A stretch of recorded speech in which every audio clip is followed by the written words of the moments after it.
सचिव असणारे डॉक्टर शेषरावजी शेट्टे साहेब, त्याचप्रमाणे आज उपस्थित असणारे आदरणीय विश्वासराव सर, भालचंद्र येडवे सर, आमच्या दोनही मॅडम आणि मंचावर उपस्थित असणारी आमची सर्व मंडळी, सोलापूरहून आमचे भातगुंकी सर आहेत, आत्मलिंग शेट्टे सर आहेत आणि आमच्या लातूर जिल्ह्याचं जे भवितव्य एक जबाबदारी सोपवण्याचा जो विषय आहे त्या संदर्भाने सुद्धा आम्ही, कारण ही महाराष्ट्र राज्याची झालेली कमिटी ही पुढं प्रत्येक जिल्हा लेवलला झाली पाहिजे आणि या मीटिंगचा तोच उद्देश आहे की जिल्ह्यामध्ये या कमिटी झाली पाहिजेत आणि त्या कमिटीने पुढं तालुका लेवलवर कमिटी झाल्या पाहिजेत, जेणेकरून हा प्रचार आणि प्रसाराचा भाग हा गाव पातळीपर्यंत गेला पाहिजे. आपण पाहतोय की हे एवढं मोठं कार्य आहे.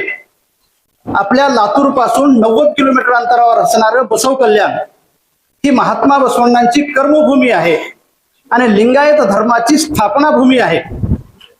परंतु बऱ्याच जणांना तिथपर्यंत ही माहिती नाही आहे. परंतु आता एक असा संधी उपलब्ध झालेली आहे की या निमित्तानं हे फक्त कर्नाटक पुरतं नाही, फक्त महाराष्ट्रापुरतं नाही, तर अखिल देशापुरतं सुद्धा नाही, तर आंतरराष्ट्रीय स्तरावरचं एवढं मोठं हे स्मारक या निमित्तानं उभं राहतंय हे आपणा सर्वांचं खरं तरी अहोभाग्य आहे. आणि अशा या अनुभव मंटपाची माहिती ही बऱ्याच जणांना आपल्याला नाही आहे. नेमकं काय होतंय, कसं होतंय, आत्ताच करणे सरांनी सांगितलं की अगोदर 5-7 बैठका बसव कल्याणमध्ये झाल्या, परंतु आता डिसेंबर 2027 मध्ये या 1000 कोटी रुपयाच्या अनुभव मंटपाचं उद्घाटन आहे. किमान 5 लाख लोक त्या ठिकाणी उपस्थित राहणं अपेक्षित आहे.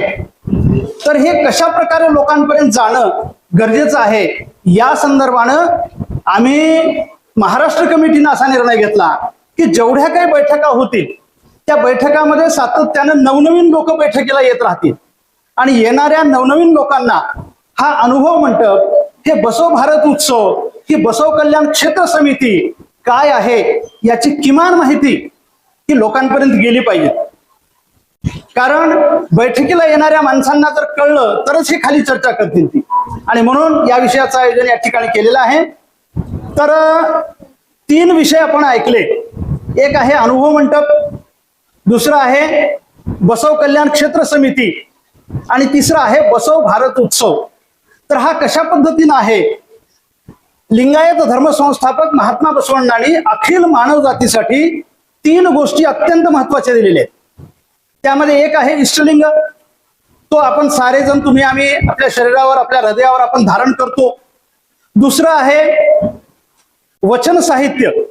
हे वचन साहित्य अनेक ग्रंथामधून, अनेक पुस्तकामधून हे लोकांपर्यंत चाललेलं आहे.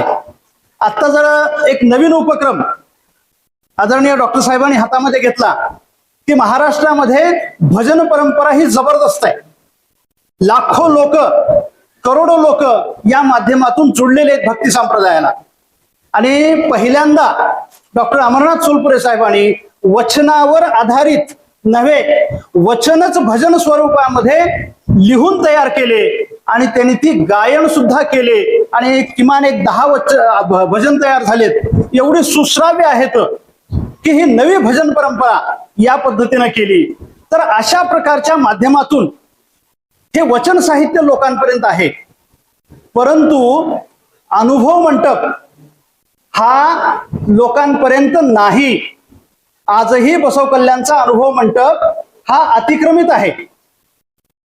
ही खंत, ही उणीव भालकीचे पहिले अप्पाजी डॉक्टर चन्नबसव पट्टदेवरू, ज्यांना पृथ्वीवरील चालते बोलते देव असं म्हटलं जायचं, त्यांनी त्यांच्या स्वकष्टातून आणि लोकवर्गणीतून बसव कल्याण या ठिकाणी एक अनुभव मंडप उभा केलेला आहे.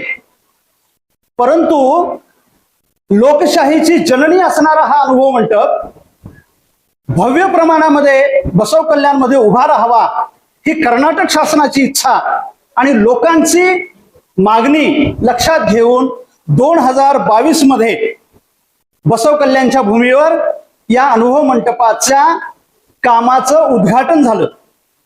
हे किमान 5 वर्ष काम चालणार आहे, चाललेलं आहे. आणि आता 2027ला इथं तारीख दिली आहे 23 डिसेंबर ते 27 डिसेंबर 2027 या कालावधीमध्ये 5 दिवस या भव्य वास्तूचा उद्घाटन सोहळा आहे.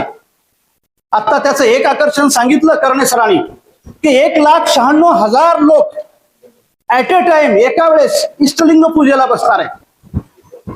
बघा काय दृश्य असेल, आणि आपण त्याचे साक्षीदार असणार आहे, आपण त्याचे कृतिशील सहभागी असणार आहे. ही आपल्यासाठी फार महत्वाची गोष्ट आहे. आणि हे कशा प्रकारे आहे या प्रत्येक बाबीची माहिती थोडक्यात अगदी 5-7 मिनिटांमध्ये आपल्यापर्यंत जावं या उद्देशानं मी या ठिकाणी काही ज्या गोष्टी आम्हाला कळल्या गेल्या 7-8 बैठकीमध्ये, आणि तेव्हा आम्हाला ऐकताना सुद्धा ते खूप भव्य दिव्य वाटलं. ज्या गोष्टी माहीत नव्हत्या या गोष्टी जाणवल्या, आणि मला वाटलं की ह्या गोष्टी आपण लोकांपर्यंत शेअर केल्या पाहिजेत. कारण माउथ पब्लिसिटी ही सगळ्यात मोठी पब्लिसिटी आहे. कितीही पुस्तकाने इतर पत्रकातून केलेल्यापेक्षा चर्चेतून लोकांच्या बोलण्यातून जी होते ती फार मोठी होते. तर असा हा नूतन अनुभव मंडप कसा आहे थोडक्यामध्ये मी या ठिकाणी सांगतो. 60 एकर जागेवर हा अनुभव मंडप निर्माण होतोय. अनुभव मंडपासाठीची नियोजित 60 एकर जागा आहे, आणि बाकीची आजूबाजूची जर मिळून धरली तर 100 एकर जागेवर हा अनुभव मंडप निर्माण होते. त्यानंतर 650 कोटी रुपयाने या अनुभव मंडपाची सुरुवात झाली, परंतु बजेट वाढत गेलं आणि आज 1000 कोटीपेक्षा जास्त रुपयानं हा खर्च होऊन अनुभव मंडप अतिशय पूर्ण अवस्थेत येत्या 5-7-8 महिन्यामध्ये 10 महिन्यामध्ये हा पूर्ण होईल, आणि पुढच्या डिसेंबरला याचं उद्घाटन होणार आहे. काय वैशिष्ट्य आहे या अनुभव मंडपाचं? गेल्या वेळेला मी 1-2 मुद्द्यांचा उल्लेख केलो होतो, ते रिपिटेशन होईल, पण बरेचसे लोक या ठिकाणी असल्यामुळं पुन्हा एकदा मी ते करू इच्छितो. या अनुभव मंडपाला 770 पिलर्स आहेत, खांब. आता हे 770 का? कारण अनुभव मंडपामध्ये 770 शरण होते, आणि या प्रत्येक पिलरवर प्रत्येक शरणांचे 4 प्रकारचे फोटो त्या ठिकाणी चित्रित केलेले आहेत. एक फोटो आहे त्या शरणांचा अनुभव मंडपामध्ये उपस्थित असलेला, दुसरा फोटो आहे इष्टलिंग पूजा करणारा.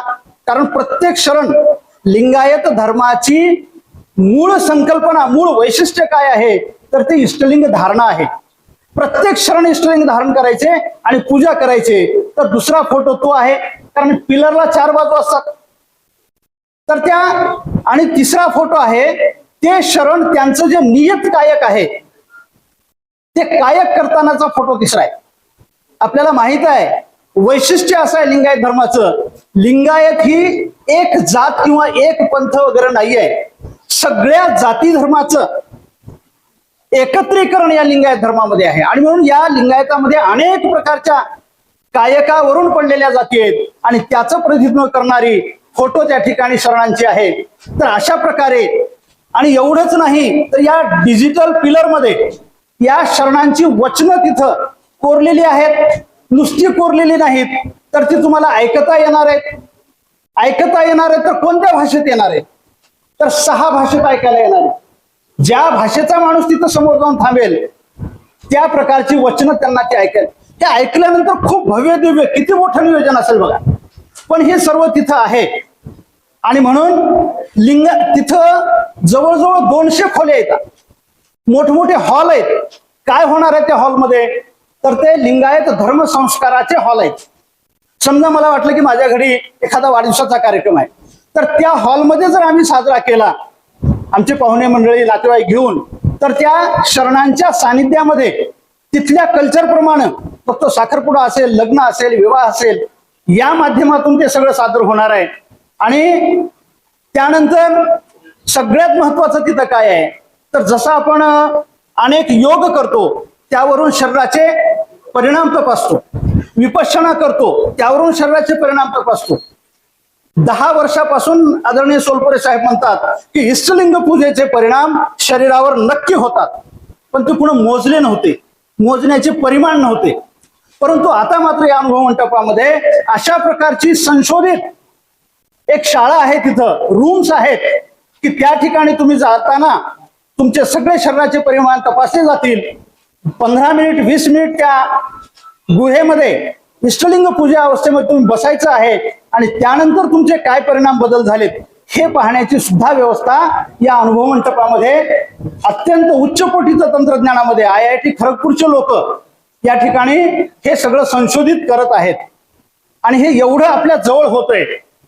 त्यानंतर अनेक प्रकारचे कायक असणारे तिथं वरच्या बाजूला 6व्या मजल्यावर खोले, तर त्या कायकामध्ये त्या वेशभूषेसहित तिथं एक दिवस राहून आपल्याला तो अनुभव घेता येणार आहे, ते कायक करता येणार आहे. आपल्याला माहित आहे अनेक प्रकारची कायक करणारे लोक आहेत. लिंगायतामध्ये माळी आहेत, तेली आहेत, बुरुड आहेत, हे सगळे कायक करणारे तिथं झोपडी तयार केलेले आहेत आणि अशा प्रकारच्या त्या गावामध्ये आपल्याला निवास करता येणार आहे. हे एक वेगळं काम आहे. हे यानंतर मी मागे सांगितलं होतं जगाच्या 146 राष्ट्रामध्ये लोकशाही आहे आणि त्या देशामध्ये लोकशाहीसाठी काम केलेल्या त्या महामानवांचे फोटो आणि माहिती त्या अनुभव मंटपामध्ये आहे. मग मला सांगा त्या देशातल्या लोकांना सुद्धा हे कुतूहल असणार आहे आणि म्हणून म्हणालो की आंतरराष्ट्रीय स्तरावरचं हे केंद्र आहे. यानंतर फक्त राष्ट्रीय नाही तर आंतरराष्ट्रीय स्तरावरचं आहे. यानंतर एकदम जो वरचा भाग दिसतो आपल्याला त्या अनुभव मंटपाच्या वरच्या बाजूला इष्टलिंगाच्या आकारामध्ये, तिथं एवढं मोठं सभागृह आहे की 500 ते 550 लोक ऍट अ टाइम चेअरवर बसू शकतील अशा प्रकारचं ते भव्यता आहे. उद्देश असा आहे की कर्नाटक सरकारचं असेल किंवा भारत सरकारचं एखादं अधिवेशन तिथं ते संपन्न व्हावं, पार पडावं, कारण ती अनुभव मंटपाची वास्तू आहे. अनुभव मंटप म्हणजे आजची संसद, जिथं कायदे कानून हे सगळे केले जातात, तसे अनुभव मंटपामध्ये तत्कालीन लिंगायत धर्माचे कायदे आणि कानून तयार झालेले आहेत आणि म्हणून त्या ठिकाणी ही पण व्यवस्था केलेली आहे. सगळ्यात महत्वाचं म्हणजे एवढ्या वरच्या मजल्यावर जाण्यासाठी एखादी व्हॅन असेल किंवा 4 व्हीलर असेल अशी गोल फिरत फिरत फिरत फिरत वरपर्यंत जाऊ शकते. अतिशय भव्य दिव्य आहे. आणि जाता मी एक सांगू इच्छितो की 23 ते 27 ला एवढी गर्दी होईल तिथं की आपल्याला हे सगळं पाहायला मिळेल की नाही. म्हणून मित्र आव्हान असं करेन की या कार्यक्रमाच्या अगोदर 1-2 महिन्यानं आपण एकदा एक चक्कर मारून हे सगळं बघून आलेलं फार चांगलं राहील, कारण तेवढ्या कार्यक्रमाची गर्दी ही खूप मोठी असणार आहे. आणि सगळ्यात महत्वाचं म्हणजे जेव्हा इष्टलिंग हातावर असतो तेव्हा तो इष्टलिंग असतो, जेव्हा गळ्यात असतो तेव्हा तो इष्टलिंग असतो, पण जेव्हा तो जमिनीवर ठेवला जातो त्यावेळेस तो स्थावरलिंग होत असतो. आणि म्हणून या अनुभव मंटपामध्ये 6व्या मजल्याच्या वरच्या बाजूला एक इष्टलिंग ठेवलेला आहे, तयार केलेला आहे. आता इष्टलिंग आहे तर कसा असणार आहे तो? कशावर जर ठेवला असेल तर तो स्थावरलिंग झाला नाही आहे, कशावरच ठेवला नाही, तो आधांतरी आहे. आता कसा आधांतरी आहे तर मॅग्नेटच्या साह्यानं त्याला बरोबर असं उचलून अद्दर ठेवलेलं आहे. ही सुद्धा एक अचंबित करणारी बाब या ठिकाणी आहे. ही झाली अनुभव मंटपाची माहिती. अगदी थोडक्यामध्ये बसव उत्सव 2027 ला काय होणार आहे त्याची 2 मिनिटात माहिती देतो. 23 तारखेला एक भव्य मिरवणूक असेल आणि कार्यक्रमाचा उद्घाटन समारंभ असेल. आता एवढा मोठा कार्यक्रमाचा उद्घाटन समारंभ म्हणल्यास उद्घाटनाला कोण असेल तुम्ही विचार करा. सगळेजण इमॅजिन कल्पना करू शकतात. मी आज सांगणार नाही कारण अजून ते निश्चित नाही, परंतु आपण विचार करू शकतो की कोण असेल. तर हे एवढं मोठं असणार आहे. लगेच संध्याकाळी सांस्कृतिक कार्यक्रम असणार आहेत. आंध्र, महाराष्ट्र, कर्नाटक, तेलंगणा, तामिळनाडू, कर्नाटक इथपर्यंतचे लोक तिथं येणार आहेत. तर या विविध भाषेमधले सांस्कृतिक कार्यक्रम, मग भजन असेल, कीर्तन असेल, नाटक असेल, जे काही असतील कार्यक्रम ते तिथं सादर होणार आहेत 5 दिवस. दुसऱ्या आणि तिसऱ्या दिवसामध्ये चर्चासत्र होणार आहेत, युवा सत्र होणार आहेत. आजचा युवक याच्या काय समस्या आहेत याच्यावरची अत्यंत महत्वाची बौद्धिक चर्चासत्र या ठिकाणी होणार आहेत. 26 तारखेला सर्वात महत्वाचं म्हणजे 1,96,000 लोक इष्टलिंग पूजेला बसणार आहेत. काही लोकांना वाटेल बाबा माझ्या गळ्यात इष्टलिंग नाही आहे, कसं करू मी? साहजिक आहे. तर त्याच्यासाठी एक QR कोड असणार आहे. त्या QR कोडवर 100 रुपये स्कॅन केले की आपली नोंदणी, आपलं रजिस्ट्रेशन आणि आपल्यासाठी एक बॅग मिळणार आहे, पिशवी, त्याच्यामध्ये इष्टलिंग असेल, विभूती असेल, हे सगळंच असेल. पण आताही काही शंका निर्माण होईल, अरे माझ्या तर गळ्यात इष्टलिंग आहे, मग काय करायचं? तर ज्यांच्या गळ्यात इष्टलिंग आहे त्यांनी आपल्या गळ्यातलं इष्टलिंग काढून पूजा करायची आणि तिथं दिलेला इष्टलिंग घरी घेऊन यायचं. अशा प्रकारची ही व्यवस्था, अगदी भव्य नियोजन, अत्यंत सूक्ष्मपणानं हे या 1.5 वर्षामध्ये तुम्हा आम्हाला करायचंय. आपण हे सगळं ऐकायला नाही आलो, हे पुढे जाऊन नियोजन करण्यामध्ये गतिशील कार्यकारी समिती आहे या ठिकाणचा सगळा सभागृह म्हणजे. तर अशा प्रकारचं आहे ते. आणि सर्व सांस्कृतिक आणि वैयक्तिक स्पर्धा सुद्धा या आता ते तिथं घेऊन जायचं त्यावेळेस, तर त्याच्यासाठी आपल्या अगोदर जिल्हा स्तरावर स्पर्धा होतील, त्यातून क्रमांक काढले जातील, पुन्हा राज्य स्तरावर होतील, त्यातून क्रमांक काढले जाईल आणि मग तिथं ही नोंदणी होणार आहे. कार्य मोठं आहे, पण वेळ सुद्धा भरपूर आपल्या हाताशी आहे. पण त्याही पेक्षा मनुष्यबळ खूप मोठं आपल्या हाताशी आहे. कारण हे काम म्हणल्यानंतर प्रत्येक जण स्वतःचं मला काय कॉन्ट्रीब्युशन देता येईल, काय मला योगदान देता येईल याबद्दलचा विचार करणार आहे. तिसऱ्या बाबीला या ठिकाणी आहे की बसव कल्याण क्षेत्र समिती. अनुभव मंडप होतोय बांधकाम समजलं आम्हाला, बसव भारत उत्सव या कालावधीमध्ये आहे समजलं आम्हाला. हे बसव कल्याण क्षेत्र विकास समिती काय आहे? तर ज्या अनुभव मंडपाच्या लोकांपर्यंत जाण्यासाठी बसव भारत उत्सव निर्माण केलेला आहे 5 दिवसाचा, त्या बसव भारत उत्सवाची आणि अनुभव मंडपाची जनजागृती या 5ही राज्यात नव्हे तर संपूर्ण देशभर नव्हे जगभर व्हावी म्हणून जी समिती कार्य करते ती समिती म्हणजे बसव कल्याण क्षेत्र समिती. त्याची ही महाराष्ट्र बॉडी इथं आहे, त्याची जिल्हा बॉडी आपल्या जिल्ह्यात करायचंय, त्याची तालुका बॉडी आपल्या तालुक्यात करायचंय आणि गाव पातळीवर हे काम करायचं आहे. ही सर्व महाराष्ट्राची असेल, जिल्ह्याची असेल, तालुक्याची असेल, ह्या सगळ्या बसव कल्याण क्षेत्र समिती याच नावानं असते. तर ही समिती आहे आणि याच्या प्रचार आणि प्रचारासाठी आहे.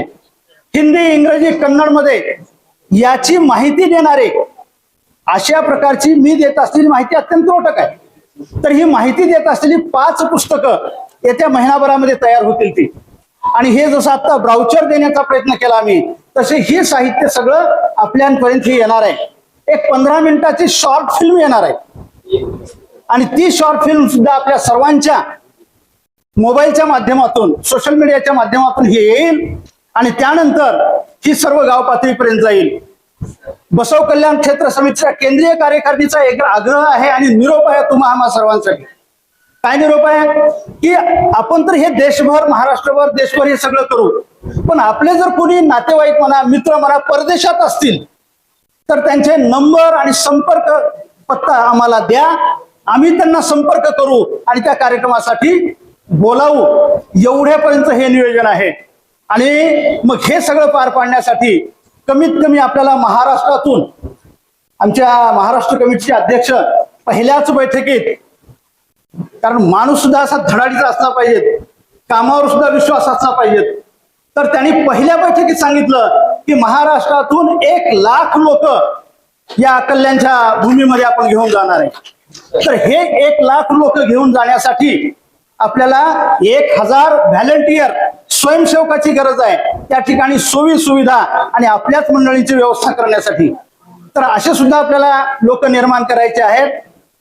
शेवटचा घटक आहे, एवढं सगळं काम करायचं म्हणल्यानंतर पैशाचा सुद्धा प्रश्न येतो. तर तो सुद्धा अनेक दासोही आणि सगळ्यात मोठी दासोहाची परंपरा जर कुठं असेल तर ती लिंगायत धर्मात आहे. 1000 एकरचे मठ आहेत आपल्याकडं. देण्यामध्ये लिंगायत माणूस कधीच मागं नाही आणि इथं सुद्धा तो मागं पडणार नाही. आणि म्हणून आणि हे सगळं असलेलं ATG खाली हे सगळं कर सवलतीमध्ये मोडणार आहे, एक आपल्याला माहित असावं म्हणून सांगितलं. आणि हे सगळं करून महाराष्ट्र, कर्नाटक, आंध्र, तेलंगणासह संपूर्ण भारतभर, देश परदेशामध्ये याचा आपल्याला विचार करायचा आहे, प्रचार प्रसार करायचा आहे. हे कशासाठी? सत्य, नैतिक आणि विज्ञानावर आधारित असलेला लिंगायत धर्म जगाला कळला पाहिजे. या माध्यमातून हे आपल्याला कार्य झोकून देऊन सर्वांना करायचंय. म्हणून 23 डिसेंबर ते 27 डिसेंबरला आपण सर्वांनीच नाही तर आपल्या आसपासच्या सर्वांना ही भूमिका सर्व सांगून या कार्यासाठी आपण प्रेरित करावं, अशा प्रकारची भूमिका आजच्या बैठकीची आणि इथून पुढच्या प्रत्येक बैठकीची असणार आहे। एवढीच या संदर्भात चर्चा मी या ठिकाणी करतो आणि थांबतो। सर्वांना शरणोशरणार्थी।